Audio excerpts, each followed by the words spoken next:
I'm sorry. Yeah. I can't complain. Good. Good. So. All right, guys, so I think we'll get started here. So if everyone can have their microphone on mute, please, except for Dr. McMahon, Connor Galacki, and myself.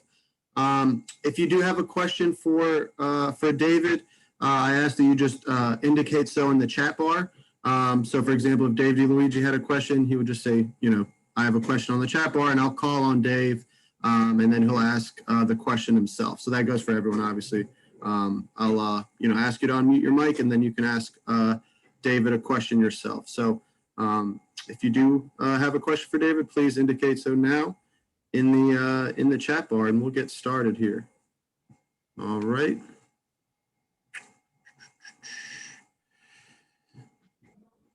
Hello, DeMatha Nation. Welcome to our 75th anniversary DeMatha Speaker Series. My name is Ben Flary, class of 2011, and current staff member here at DeMatha. I'm joined today by current staff member Connor Galacki and current principal of DeMatha High School, Dr. Daniel McMahon, who will be assisting me in conducting today's interview with author, historian, and journalist, Mr. David Freeland. David is the author of the upcoming book, American Hotel, The Waldorf-Astoria and the Making of a Century, which is set to be released on May 14th of this year. Known internationally as a symbol of elegance and luxury, Manhattan's Waldorf-Astoria is one of the world's most famous hotels, and it housed many political leaders and stars such as Frank Sinatra, Martin Luther King Jr., Eleanor Roosevelt, among many others. In his new book, David takes us behind the glittering image to reveal the full extent of the Waldorf's contribution as a shaper of the 20th century life and culture, all the while discovering how the Waldorf reflect the pivotal issues while honoring its mission to offer hospitality to a diverse range of guests. American Hotel is both a chronicle of a great city and a testament to the influential position hotels have occupied within the urban landscape. Now, David is a historian and journalist who has written for the Wall Street Journal, New York History, Time Out New York, just to name a few, and as well has appeared in episodes of NBC TV's Who Do You Think You Are and Secrets of New York. In addition, David is the author of Automats, Taxi Dances, and Vaudeville, and he currently lives in New York, where he leads walking tours and gives lectures on the city's culture and history. So with that being said, it's my pleasure to introduce our guest for the afternoon, class of 1988, Mr. David Freeland. David, thank you so much for joining us today. Before we get started, just kind of want to ask how you're doing. How has life been treating you throughout the pandemic, especially, in the busy city like New York? How's life kind of been altered with the pandemic? How's your life changed, I guess? Oh, thanks, Ben, and thanks for having me. It's just so great to be here. Well, my life hasn't changed a whole lot. Obviously, I spend a lot more time in my apartment, like so many of us. But in terms of this particular book, I was very fortunate because there was, a lot of research involved, obviously, but I had turned in what became my final manuscript on March 17th of last year. And obviously I made edits and I worked on the manuscript after that, but the core work was done. So for me, I've just been extremely thankful, Ben, because had I still been working on the book and had I still been researching, I'd be stuck right now because so many of the archives that I go to, the special collections, the libraries and so forth have been closed or else only available by special appointment. And researchers don't have the freedom right now. So I don't know what people are doing, those who are researching books now. I just don't know how they're navigating all of that. So mostly, I've just been really thankful and have been healthy. My family and friends have been healthy. So I'm just thankful for that. Fantastic. Thank you, David. Now, I think I may steal David DeLuigi's question a bit, but just kind of wanted to get your inspiration behind the book, writing about the Waldorf-Astoria. And was there like a particular instance or something that maybe sparked your interest about the Waldorf-Astoria? How did you kind of get started, with your research and eventually writing a book about it? Well, I love writing about cities. I love cities just generally, and I've written a lot about cities and about New York in the past and culture. the Waldorf sort of merges architecture, culture, cuisine, so many politics, so many different components of our nation's life and history. The specific idea for this project actually came through my agent. She was the one initially who wanted to do it. And when she suggested it, I considered it. I knew it would be maybe challenging because hotels can be difficult to write about just because of the transient nature. They're transient by definition. And it's really easy to kind of fall into a pattern of just sort of creating this revolving door, you know, and this person stayed there and this person. And obviously I needed to find some root there, a foundation upon which I could build the book as a narrative. But the more I realized about the contributions that this particular hotel made and what it meant and the significance that it had to the life of not just the city, but the country, and even at times the world throughout the 20th century, I realized that this would just be a tremendous joy and opportunity to work on. And that's what it became. David, thanks for joining us again today. Thanks, Connor. Yeah. Being an author, historian, and journalist, was that something you wanted to do since you were growing up? Maybe that what you wanted to do while you were at DeMatha? Yes, it's interesting. I don't know if any of you remember the Journal newspapers. I don't know if they're still in circulation, but the Journal, each county around Washington had its own edition of the Journal. And I wrote, starting when I was 14, I wrote for a kids newspaper column that was syndicated, that it was called It's a Small World. And I began writing for them when I was 14, and I did that all throughout my time at DeMatha, in addition to, you know, writing for the paper at DeMatha, of course, in the yearbook. But the great thing about writing for the Small World column is that we covered so many current events. We interviewed significant figures. We wrote about the world and our lives and our places within the world. And we were doing that as young people. So that whole process of writing and sharing and critiquing one another's work became just a part of my experience early on. And I think whenever I wanted to work through something on my own, I tended to write about it. So it was something, it's been part of my life for a very long time. I think as an adult, you know, like so many things, I looked back and I realized the true significance that writing had on my life and just really the way I expressed myself. Awesome. Dr. McMahon? Sure. David, it is so good to see you, and how well I remember having you in class and how accomplished you were as a writer even then. So I have two questions for you. You also wrote a book, Ladies of Soul, right? The book about these 7 wonderful singers.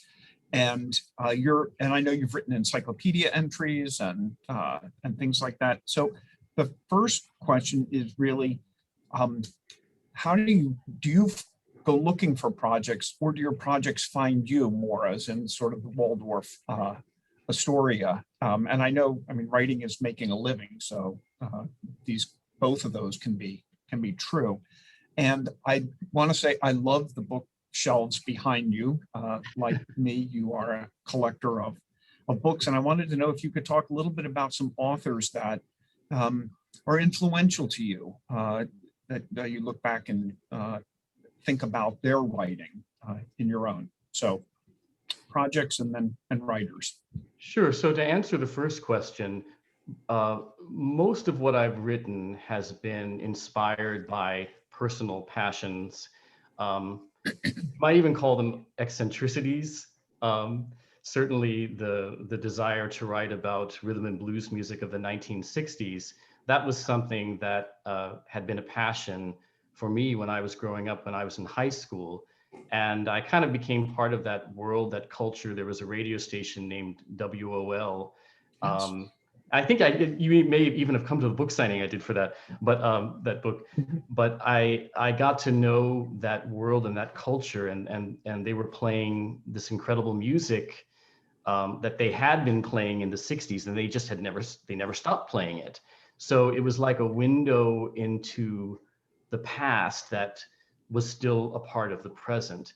And that became a passion. And I realized later on, a little later on in life, that I could take that passion. It was maybe something not a lot of other people had or were interested in so much. And I could write about it. And I would say the same thing happened with the Automats book, because all of the places I write about pretty much in that book, well, they're forgotten cultural sites pretty much in New York. And all of them were places that I had acquired a deep interest in during my early years in New York, and I wanted to know more about, because they were places that had been tremendously significant at the time culturally, but because of the ephemeral nature of our lives and our cultural memory, our historical memory, they tended to be forgotten. So I wanted to sort of resurrect them. I would say that I was driven in that sense by a desire to resurrect and to bring these out of hiding, these very special places out of hiding. One of the hooks of that book was that each place I wrote about still had some physical remnant left that you could see, whether it was a frieze on the ceiling or a tiled floor or a set of decorative windows and so forth. I used those as openings into this larger history of place. So those were very special to me. This particular book was a little bit different in that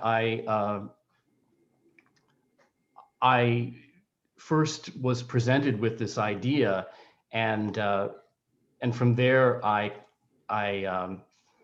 found a way to make it my own, and that was a really good lesson to learn, because it can work the other way too. You know, often we're driven by our passions, and as writers and historians, we write about those people and places and events that are very special to us.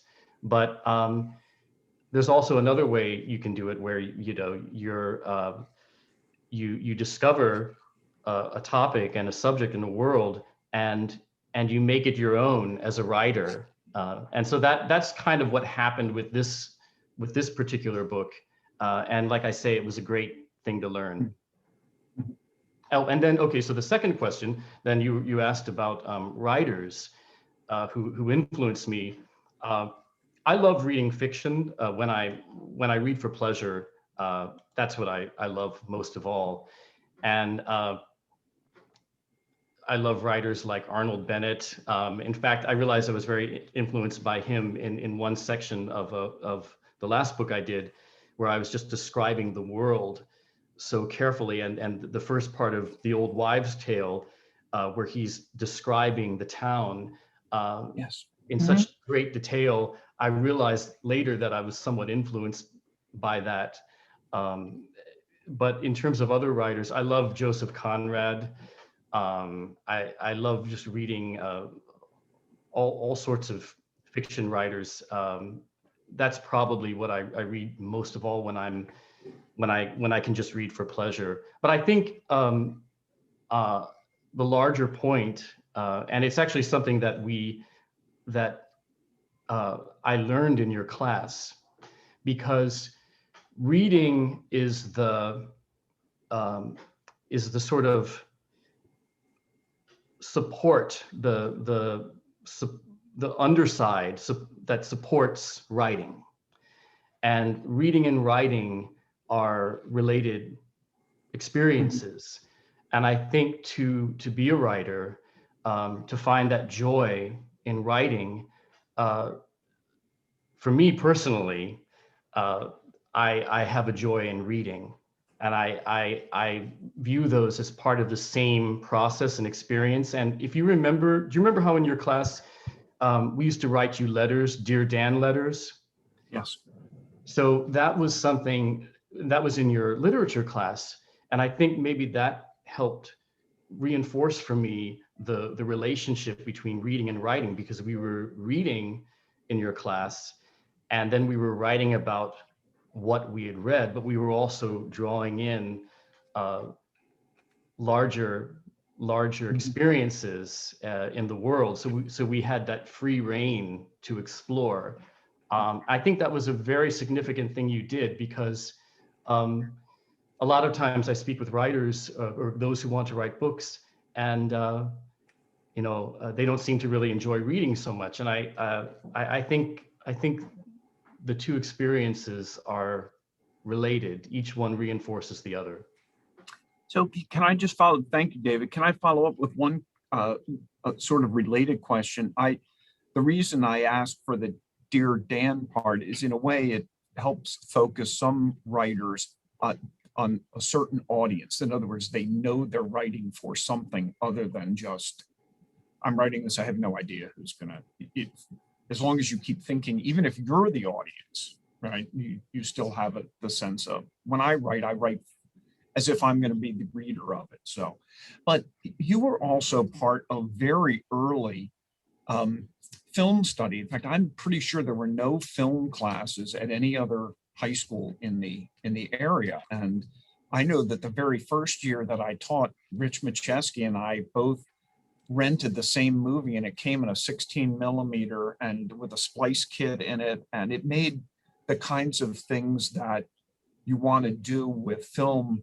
narrative impossible, because you couldn't do mise en scène, because if you showed the picture for too long, the bulb would burn the film and you'd have to then splice it. And not only that, it was incredibly expensive. But once VHS came in, even those were expensive, but we did manage to get along with that. But I credit you and Carl Rohner and several of the other guys who I had in those early film classes with really helping me think through film as narrative. And I use lots of more film now. I teach in my world literature class. I spend time on film from other countries.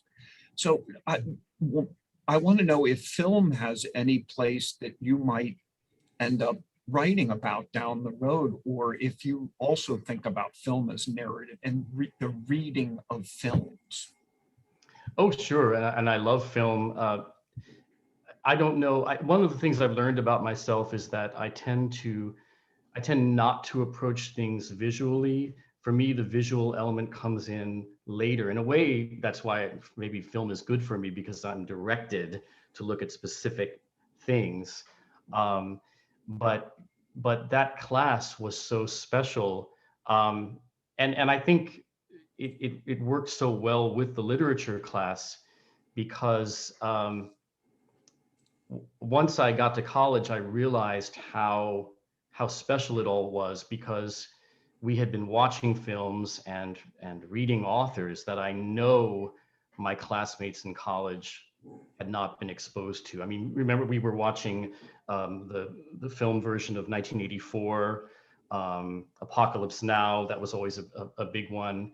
I knew all about film noir, and I could have conversations about it. And I feel that that really benefited me later on. It's funny. I actually just to show you how vital it was. I still have, I don't know if you can see, I still have my my textbook from your class, and it's been with me all of these years. And it even has the original reading list from the fall of 1988, and it has stayed with me, and it's still tremendously vital. And I look back at that list of authors we were reading: James Baldwin, and Richard Wright, and Poe, and Dorothy Parker, just Eudora Welty, Kurt Vonnegut. We were reading pretty cutting edge stuff, and that it was very special. And like I say, I've kept this because it's still a great anthology of writers. That's great. Thank you, Doc. And thank you, Dave. That book looks in pretty good shape, though, from being in 1988. In good shape. So we'd like to now open the floor to the audience to ask David a few questions. So again, please indicate if you have a question on the chat bar, and then you can unmute your mic and we'll call on you. So I know Mr. Macheski, I know, had a question. So Rich, if you want to unmute your mic and ask David your question. Hey, Dave, Professor Dave. Yeah, in terms of writing your book, was there any technical knowledge that you needed about building that you were not familiar with, that you had to educate yourself on in order to explain it to the general public? Yes, definitely. I would say, Mr. Macheski, that, when I'm writing something, I tend to do a lot of research first. So I might research a particular chapter for several months, and then I outline it very, very carefully. So I'll do a lot of research, and I'll just make sure that all of the questions I have are answered, that I really know about something to the point where I can describe it from within. And I want to be able to get that level of detail, hopefully, so that perhaps certain things I'm not so familiar with or only have a passing knowledge of, I become, for that period of working on a chapter, quite knowledgeable. I think one example in this particular book relates to construction methods in the late 1920s, just the way that this building was constructed, because the Waldorf-Astoria as a building was erected on top of railroad tracks. So it was erected on these massive pylons that straddled train tracks that were running out of Grand Central Terminal. So the whole building was constructed 47 stories while passenger trains were running below. So I had to be able to understand the whole construction process, how an earlier building on the site was dismantled and how a new one was erected while all of this activity was going on. Wow. Locally. So that's just one example. And I try to outline everything very clearly. So that way I can spot like little gaps. If there's something in the narrative that is not there yet, I'll notice it in the outline. I'll know that I need to do more research. So, yeah. Fascinating. That's pretty fascinating. Huh. Good for you. That sounds like great. Really, that sounds like a great process. I don't know if you were on the call before, but I was talking about your class, but just speaking about history, what I was telling them earlier was that your class was so special because you made history a part of the living present, and you helped us understand that the present day is just part of this this unfolding process. Right. And it helped break that sort of divide that we have between past and present. And I know, especially like on the last book I did, so much of that was about experiencing the past through the present. And I look back at your class and the way that you brought history to life, that I realized that informs my own thinking and approach, because I think there's always this tendency to look at the past as something over and done with. We don't see those connections. And I think as humans on this planet, we have an obligation to see the connections socially. And so I wanted to say that because your class was so very special. I never had as powerful a history professor. Again, no one else ever could do that. You were, you really brought it to life. Thank you, Dave. That was very nice. That's very nice. Very humbled by that. I'm very proud of you too, in terms of being an author and journalist and all. That's really cool. Thanks. Very cool. Thanks, David, and thanks, Rich, for your question.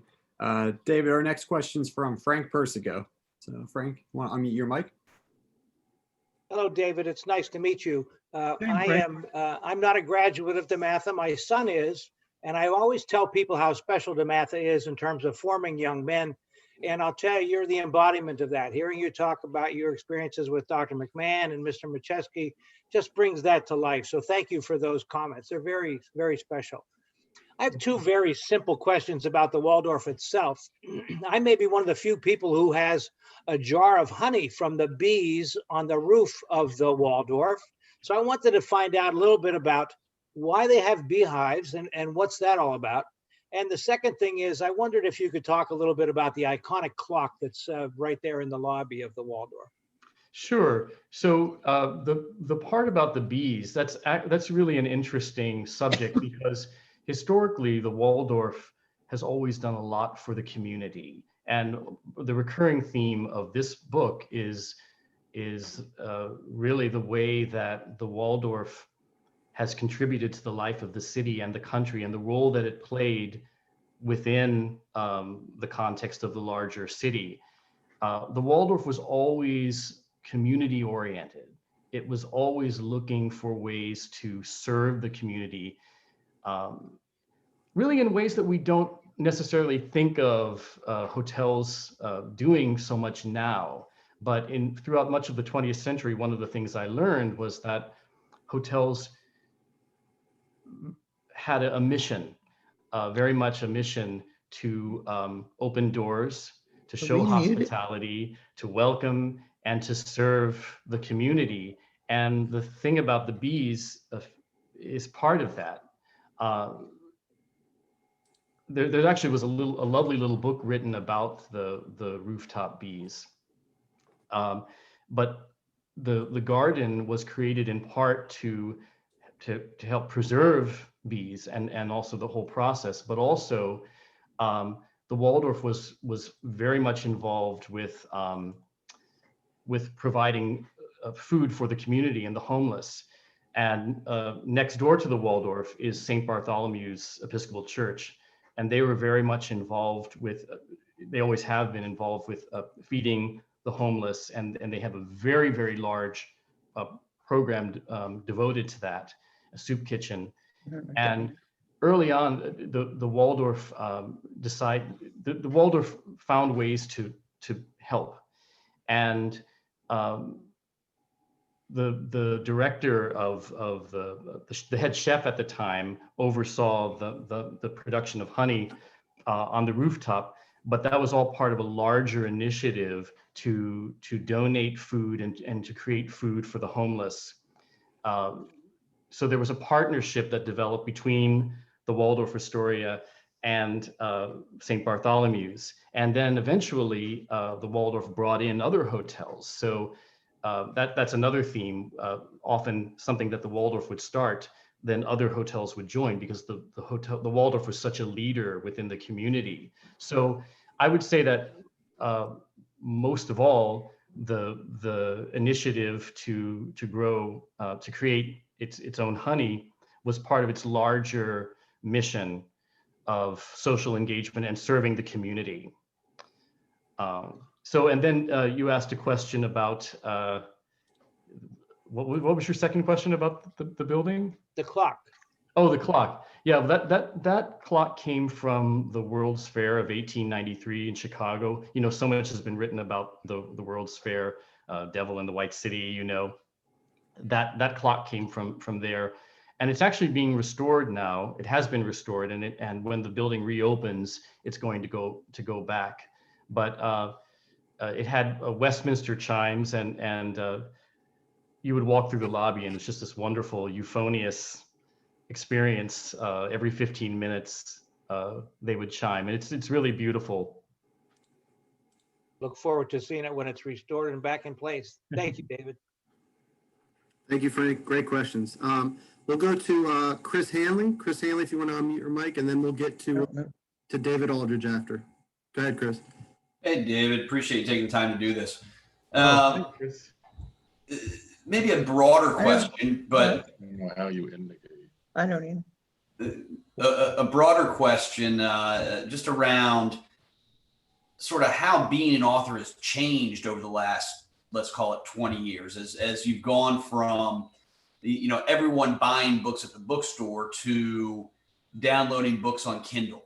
How has that changed the economics, and has that made it easier or harder to make a living as an author? Well, truthfully, I don't make all of my living as an author. I still have a day job. I work as an agent within the Broadway theater world.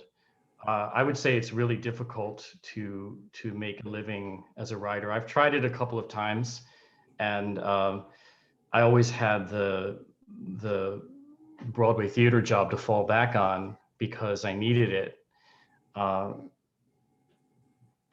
So it's hard no matter what you do. And you have to, I think, whatever you write, whatever book you do, you have to think more in terms of the long term. Now I'm getting royalties on my last one because the advance is paid off. So you have to think some years into the future. As a writer, you usually do get an advance, but a lot of that really goes to cover expenses and costs, travel, research, buying a new computer, everything. So it's probably, I wouldn't say that the way that people are now reading books, online and through Kindles and so forth, I don't know if that's really changed a whole lot, the experience from an author's perspective. We still sort of have to do the same things. I will say that initially when ebooks came out, they were so new that on my last book, my agent at the time had negotiated a really great royalty rate for electronic books, and my publisher at the time then tried to revise the contract and to give me a smaller commission on that because they realized what they had done. But the work, I would say, is really the same. Yeah. Hey, Chris, thanks for your question. David, our next question is from David Aldridge. So actually, real quick, David. So David just messaged me. He said, unfortunately, I have to jump off for an interview that just came available. Duty always calls, he said, but please offer my regrets to David. I'll read his question for you here, David. He asks, let me find it here. So David Aldridge said that he was in a Waldorf lobby once for several hours. He said, don't ask me why. But he said while he was there, he saw Bill Murray walk in, no entourage, no handlers, no one. What was most surprising to discover about the history of that magnificent lobby? Oh, the history of the lobby itself? Well, that whole experience of being in the lobby, that question points to the larger experience because the great thing about the Waldorf-Astoria was, it was, as one critic wrote, really an extension of the streets. And you could walk in from Park Avenue and go all the way through a sequence of rooms to Lexington Avenue on the other side. And so it was treated as public space. Anyone could go there, and anyone did. And the great thing about the staff and the management of the Waldorf is that they never discouraged anyone from walking around. I think they were just so secure in their own identity as a hotel, as an institution, that they never felt threatened by the idea of just people coming from this, walking off the street and exploring, even if they were not guests. So the Waldorf was really a place where you could just go and see everybody, celebrities and everybody else. I don't know when that was, when you saw Bill Murray, but certainly there was a time in New York where celebrities were a little less untouchable. There was less security around, but I would say really what I came to appreciate so much was just the Waldorf lobby in particular, the value of it as public space. Thanks, David. Our next question here is from Michael and Lisa. Good. So go ahead, Mike. David, thank you for the opportunity. My question's in regards to the research for your book. And I wanted to know, did the folks at the Astoria, did they give you free rein to go through whatever archives that they had? Is there a resident historian that is on staff there? It's somewhat of a selfish question, and I could get to that later. But aside from other sources such as books and other material, did you have unfettered access to the institution itself? At the time, no. So one thing to keep in mind is it's been closed since March of 2017. I actually stayed there during the last week that it was open. It's been closed since then. Yes, they do have an archive. That's really tricky. You know, I knew that in order to take on a project like this, I knew that I couldn't necessarily rely on using the Waldorf's archive. Now, in terms of the holdings themselves at the Waldorf, yeah, so they do have an archive. Not all hotels do, so that's pretty special. Yes. I wouldn't say that the archive in and of itself is, you know, I'm always looking for things like documents and letters and those kinds of primary sources, less objects and you know, things like that. And so they have a lot of objects, but and like teapots and so forth. But now I am working with them. But at the time, I didn't really have much access to that archive. But it was really okay because the materials related to the Waldorf are spread all over the place. And I wound up using archives in Houston, and in the Wisconsin Historical Society has a magnificent collection of documents. Stanford University, Cornell, even the State Department and the State Department archives I drew upon. So I did research all over because documents related to the Waldorf are just scattered all over the place. Oh, especially the New York Public Library has all of the records from the original Waldorf-Astoria, which is where the Empire State Building stands now.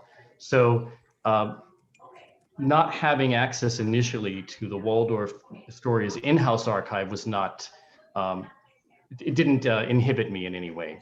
Understood.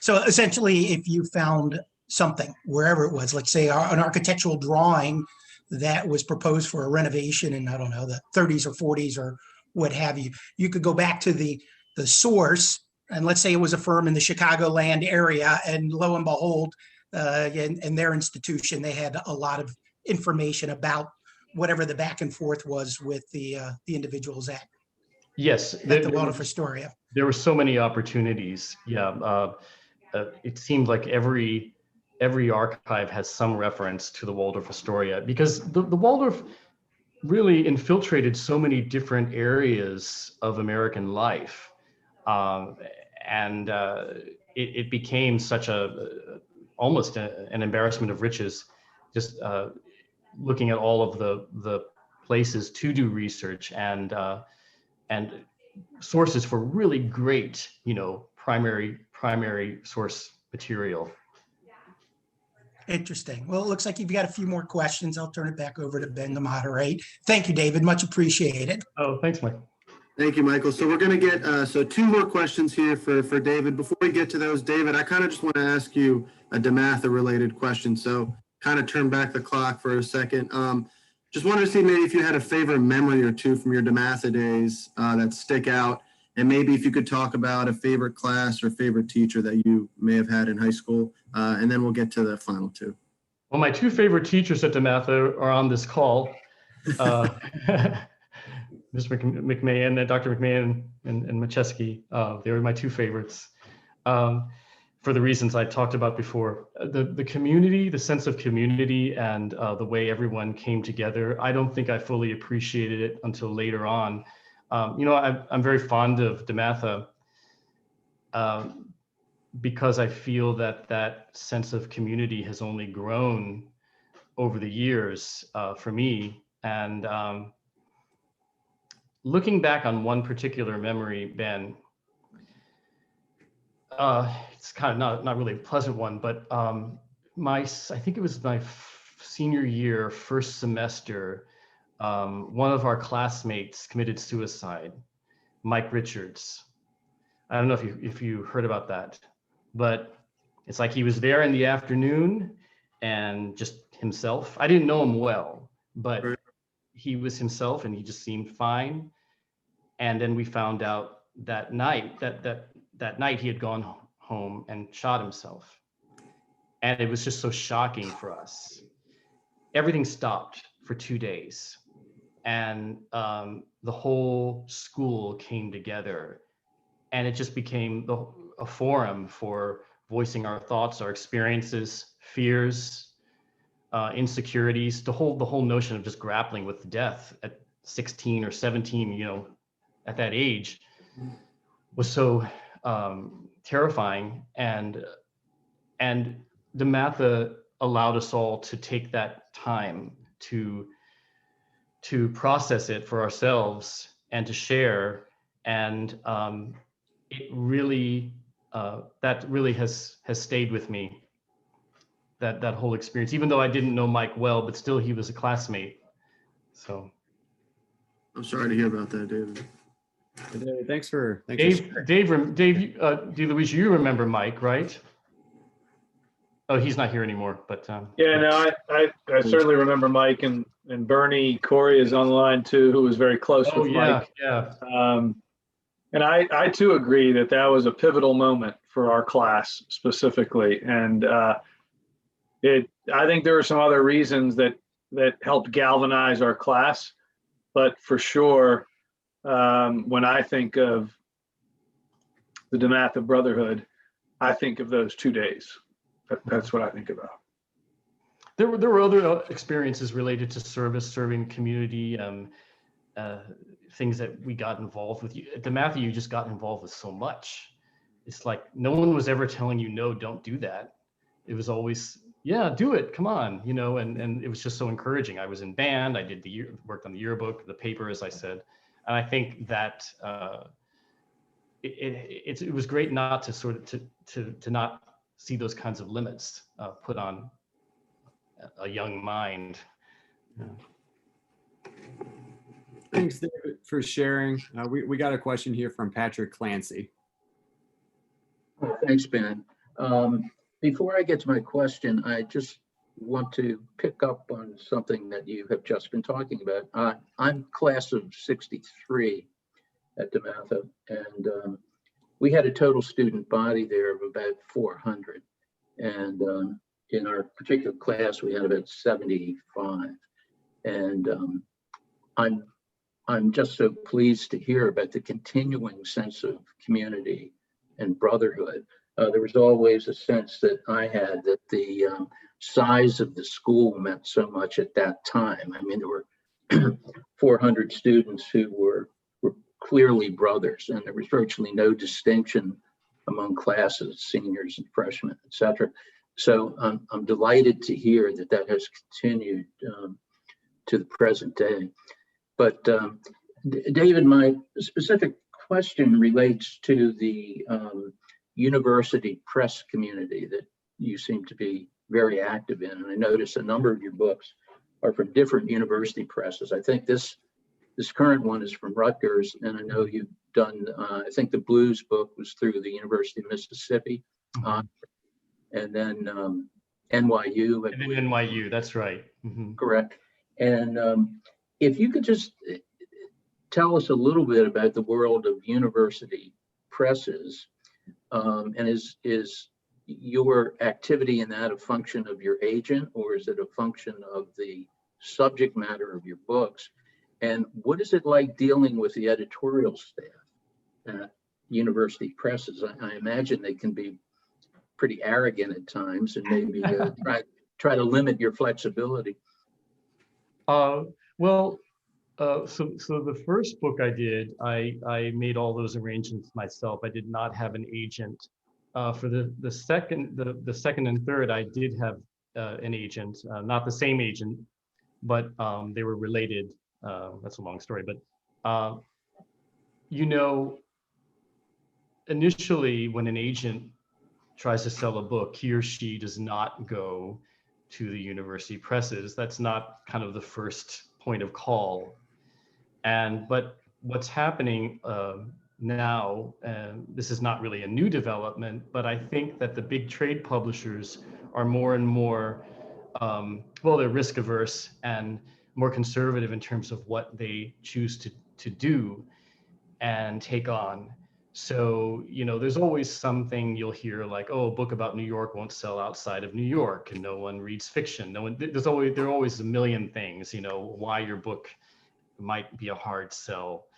But one of the things I think that's happened now is that university presses have really increased in prominence, and they're taking on a lot of books that, you know, the trade publishers are not doing, but they've really brought themselves up to a certain level where they have a presence that is almost on a level of the Simon and Schusters and so forth. And I've noticed that definitely this time around, because it's been like 10 years since the previous book came out, but Rutgers has been just incredible to work with. They have such a great presence, and they work really hard to promote, which is something that that I haven't always had that experience. So I would say maybe now, Patrick, it matters a little bit less whether you go with a big trade publisher or a university publisher. It's still the same issues you're going to have. You really have to be able to get out there and promote yourself and have a platform and work to promote either way. I've had friends who have had books published with, you know, big trade publishers, and they've wound up being very disappointed at the lack of promotion. I think there's some things that are endemic to the book publishing field, whether you're with a big trade publisher or a university press. Thank you, Patrick, and thank you, David. So final question will go to Bobby Hill. Bobby, if you want to unmute your mic, please. Oh, hey, David, good to see you. Yeah, fellow classmate. Yes. Just a quick question. You've mentioned on this call about those that have inspired you. Mm-hmm. And, you know, now that we are getting up in age, we're in our 30s by now. I know that you must have inspired others to write. And I'm just curious, has someone come to you and told you that? Just like you shared about Mr. McMahon and Mr. Machesky, how they inspired you, has someone come to you and say that you've inspired them to write? I always try to encourage anyone who asks me questions or wants advice on writing or publishing. I don't know if anyone's ever told me that in so many words, Bobby, but I do feel just in a broader sense that I have a responsibility to share. And so much of writing is communication. It is about sharing and giving something back. You know, I try to find ways to give back to the city. The city's been really good to me. So I try to do things, whether it's leading walking tours or giving lectures or supporting various organizations that preservation groups and so forth. I try to join in as much as possible. And I think through setting that type of example, hopefully I've had an influence on someone. And then, you know, I get questions all the time. People write me for advice, and I always try to help whenever I can. Maybe in a few more years, I'll be able to say I've influenced someone, but I think right now it's probably more in a general sense of just trying to do what I can for other people and share. Awesome, thank you. Hey Ben, I'm just going to jump in real quick and just. Go ahead, David. I know you're gonna wrap it up, but David, thanks for joining us. And you know, maybe to add to Bobby's comments, you and Rich said this, but you were a very important alum not just for DeMatha, but especially the class of '88. And I think it's really interesting too that Bernie is here, because in my opinion, I would say that in our class and probably in our era, the two of you were probably the most intellectual students that we had. Bernie on the math side, and certainly you on the literature side. And we're very honored to have you guys as members of our class and graduates of our school, and to see what you guys have gone on to do. So thank you for spending time with us. Amen. Well, it's been great to be here, and I feel certainly proud of our class, and Dave, the way you've kept us all in contact, I think has been really special. Thank you, Dave. Real quick, Frank Persco wants to know, Dave Freeland, if they buy the Waldorf-Astoria book, can they send it to you for signature? Is that okay? Oh, sure. Awesome. And just for everyone, so May 14th, 2021, it's available on Amazon. Are there any other platforms that you can get Waldorf-Astoria on, Dave? Oh, pretty much everywhere. Actually, if anyone wants to be in touch with me, or Ben, I can pass it to you. I have a discount code that my publishers gave me. They like it if you order directly from them. It saves the middle party, and they've got like a 30% discount code that you can have. So Ben, I'll send that to you, and anyone who wants it can use it. They've told me that the code won't expire. Okay. Yeah, let's do that. And then as we conclude, just got to put my advancement hat on for a second. So just like to ask for everyone's support for the Fund for DeMatha, which is critical to the school in support of our ongoing mission of educating faithful gentlemen and scholars. You can always give online at www.dematha.org or email me at bflary@dematha.org if you have any questions. So as we conclude, David, thank you so much for joining us. Everyone, for your terrific questions, and for David for taking time out of his busy schedule. It's been a real pleasure, listening to all your great stories from your DeMatha days and all your insight and information on your new book coming out on May 14th. So, David, again, if you're ever near campus in Hyattsville, please stop by. Love to will. lunch and say hello. But until then, stay safe, everyone, and thank you again for joining us today. Thanks to all of you. David, good to see you, buddy. Hey, Roger. Really great to see you. So David and I grew up a few doors apart from one another on the mean streets of Finn's Lane. So it's really great to see you. How are your parents? Congratulations. They're great. They're great. They're still there. Tell them hello. Yeah, Elizabeth told me. Yeah. Hey, Roger, we're waiting for your book next. When's that coming out? The Life and Times. David's help on that. Yeah. Carl and I just want to say hello. Oh, hi, Mrs. Roner. Hi, Carl. And I think I still have Dan's book as well, his textbooks. So great to see you. Yeah, I was just really sorry, about Mr. Roner's passing. Oh, yeah, thank we you so appreciate much. it. Thank you. Thank you. And David, Dr. McMahon had to go to class, so he sends his best regards to you. Thanks. Thank you guys for doing it again. David, thank you so much. Take care, guys. Thanks a Bye. lot. Thanks. Have a great day. Okay, bye.